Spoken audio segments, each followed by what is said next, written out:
This is the number one question that I get asked as an interior designer, and that is, how do I bring color into my home without making it feel too busy? And honestly, it is not as scary as you think. A lot of people's main fear is that they think that it's going to make the space feel chaotic or loud. I think most of us kind of grew up in that beige builder white era and maybe had some really intense 2000 accent wall. I know my mom did a sponge paint wall. I don't know if anyone else did that.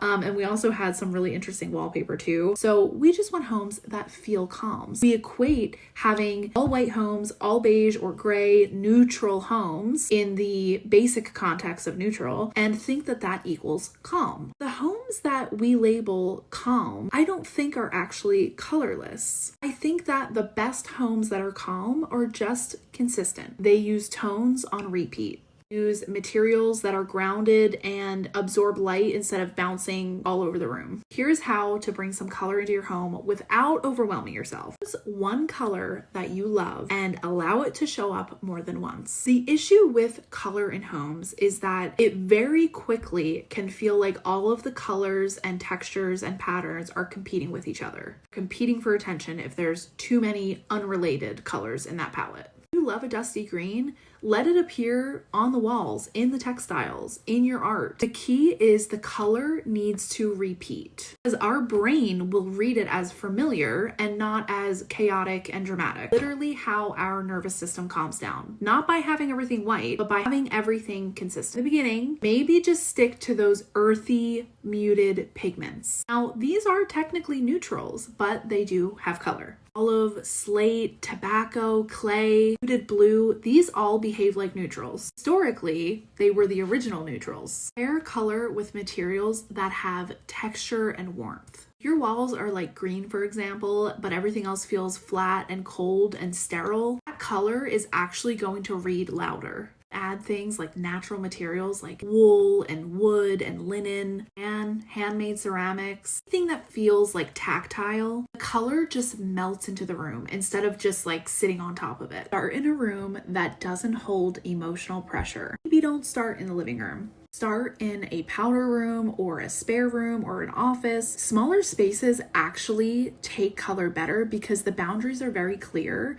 and you're not dealing with multiple sight lines. At the end of the day, color makes a home feel personal. It tells a story. It reflects who actually lives there. It gives a space actual personality. Remember, color only becomes chaotic when the palette is inconsistent. Use it with actual intention. It becomes the quietest, most grounding part of your space.